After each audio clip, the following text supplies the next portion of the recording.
Hello everyone and welcome to the channel. I'm ExtremeLearner and uh, today I'm going to analyze one of the games played by Belozerov, Grandmaster from Russia in the round 3 of Chess.Chess Championship 2021. So without any further ado, let's get into the game. So the game started with e4, e6, d4, d5, and this is the French defense. And white played knight c3. This is the classical, the main line of French. There are other possibilities like Pontic Spawn, which is called the extinct variation. Also knight d2 and e5. But knight c3 is the most aggressive and ambitious line. Knight f6 was played, but bishop d4, this is the Vinava uh, defense, and I don't know if it's Vinava defense or Vinava attack because the line is very sharp and this is considered one of the main lines of the French defense, as well as knight f6. So the game continued with knight f6, e5, knight f d7, f4, c5, knight f2, knight c6, and bishop e3. So this is the main junction of the standard French defense, and here black has a couple of options like bishop e7, a6, queen d6, and pawn takes pawn.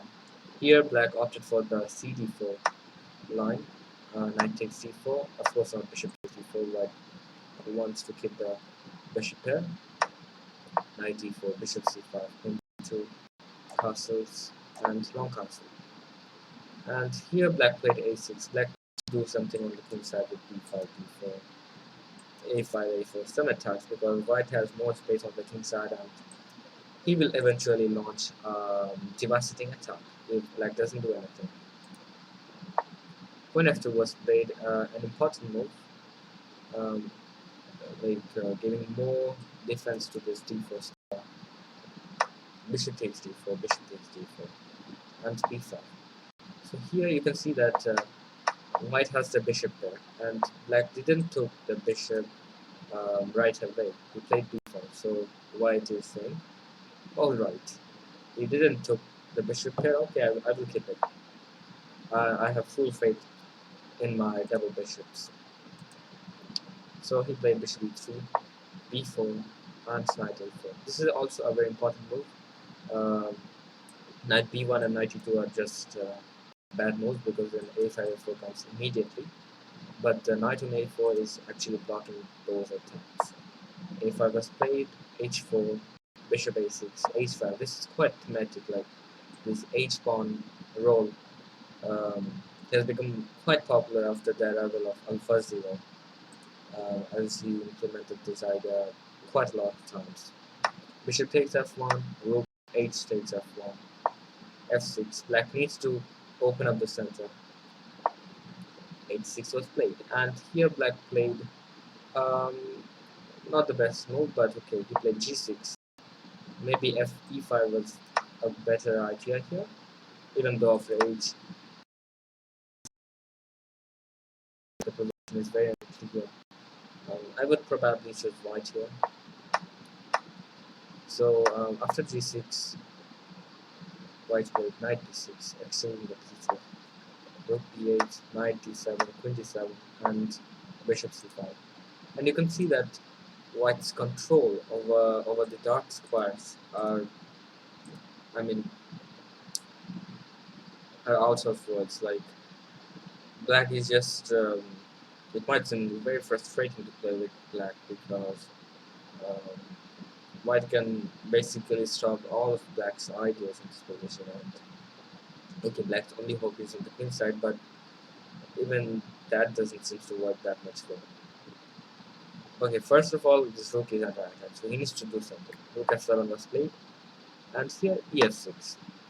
This is a very important move here because suppose you wanna play king e3, sorry, queen e3 to support this pawn. It's actually a very bad move, and because of one move, black can become better in this position instead of being minus. You can pause the video and try to guess the move. It's a very like strategic move. The move is f5. Wow, blocking everything. And now you can certainly see that white's attack on the king side is just uh, like there's no attack on the king side, and now only black has some play on the queen side, and white needs to defend them. So certainly it's black who is on the upper hand, but white as an master he played e6 the best move. Rook takes f6 and queen e3, queen e2, removing the queen from the pin and also some pressures on the e5 square. Knight e7 is played and bishop takes e7. After knight e7, I think bishop b4 was quite good as well, because black cannot like move his rook. Suppose rook f8, it's uh, um, quite dangerous. So king f7 is the only move here. After which queen g7, king h7. I like white's position a lot. This is most probably winning for white. So after bishop d4, black needs to give away his exchange, which I think is quite enough to convert it. But here white played bishop takes e7. Not the best move, but still, it's clearly better for white. Queen takes e7 and rook takes d5. So white is a pawn up, and you know he will just convert this endgame into a win. Queen c7 was played, queen e5. Again, a perfection. Going into the rook endgame because it's theoretical winning. Queen takes e5 is forced, rook takes e5, a4 was played, g3, b3, black is trying for some counter plays, but white just takes, and rook f3.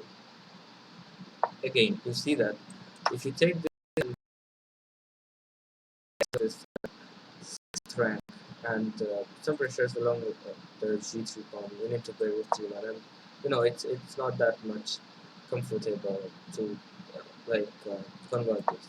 But again, rook f3, the most perfect move. Here after bc2, queen c2, you have the b pass pawn and also the control over this rank. So after rook f3, bc2 was played, king c2, rook f5, and rook b3. Wow, what a move! Rook c8, rook c3, rook b8, rook takes rook, g takes f5, and rook c7, and the king is cut off. And now white will just play king c3, b4, king c4, b5, king c5, b6, and just roll the pawn. Black has no counter play, and you can see that the pawn and on h6 is also like irritating black. If the king comes here, then he can just take another pass pawn. So rook e8, b4, e5, b5. White just doesn't care about that pawn. Pawn takes pawn, rook e6, king c3. Now he even doesn't care about that h6 pawn. Rook h6, king c4, rook h4, and d6. And now this pawn is inevitably promoted to a queen.